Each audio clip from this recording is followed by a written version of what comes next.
12 अगस्त को जो हमारा एक फायरिंग का इंसिडेंट रिपोर्ट हुआ था जिसमें हमने अटेम्प्ट टू मर्डर की एक एफआईआर रजिस्टर की थी।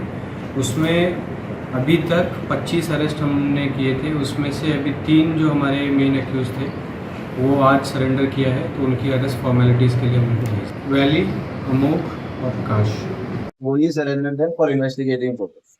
As far as arrest is concerned or whatsoever will be depending upon the investigating authority. पण एक खंयची केसी जाय आसली With regards to the Mungul shooting incident, the 12th of August 2025. सो इतले दीस खंय राविल्ले No, we were at home only. Based on the notices that were served upon us and our family, we have come today to join us. Police were not able to find them. We were at home. Why police could not find them? That Because is up to them. Amog has filed anticipatory, it Yes, was yes. rejected. We are, exactly. So we are before the court, no? So we have done our duty and we have exhausted our options that were given to us. And now we have joined investigation. पण आता ते फक्त येऊन surrender झाले. So we have only joined investigation. There is no surrender whatsoever. We have joined investigation. Depends upon them what action they take. त्यांची नावं किती होतं? Amog Naik, Velly D'Costa and Prakash.